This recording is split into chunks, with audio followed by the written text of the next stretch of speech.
Embeera yabadde ya bunkenke ku ddwaliro ly'e Soroti olunaku lw'eggulo ng'eno ewaddusiddwa abasibe abafunye akabenje. Kitegeerekese nti bano babadde ku tippa etikka omusenyu nga kwe batambuliza era babadde baliko gye batwalibwa okulima. Tippa eno yeefudde era nga waliwo abasibe baafiiriddewo.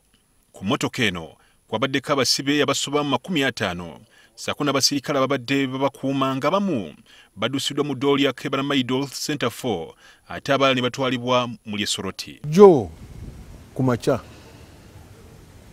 emmotoka eya tippa eyabadde eyeetisa abasibe nga bagenda okukola yagudde ku kabenje mu kitundu ky'e Kaberamaido. Bana ne bafiirawo, abasibe bana ne bafiirawo, abalala nga 40 ne bafuna ebisago. Byabashaija agamba nti akabenje kano kavudde ku bulagajjavu bwa Akulira ekkomera ly'e Kaberamaido era ng'ono agenda kuvunaanibwa. Nali naakamala kuwa enjeri abasibe gye balina okutwalibwa. Motoka ki ezisaanidde kwetika abasibe. Naye mu motoka ezo temulimu tippa. Tippa tesaanidde kwetika abasibe oba abantu. Tippa yakwetika musenyu. So awolaba nti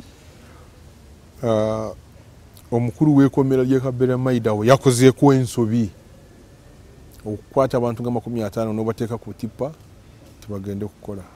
So tugenda okumuwa ekibonerezo. Abasirikale b'amakomera baziyiza bamawulire okufuna ebifaananyi awagudde akabenje. Emmotoka eyakakozeeko n'okubagaana okuyingira mu ddwaliro e Soroti.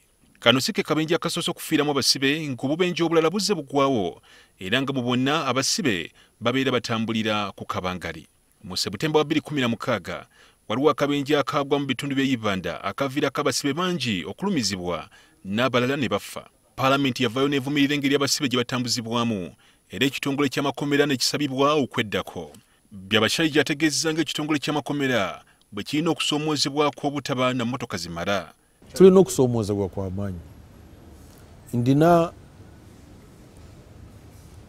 amakomera 252 naye emmotoka ze tulina ziringa nga 12. Tetulina motoka zisobola kugenda ku buli komera.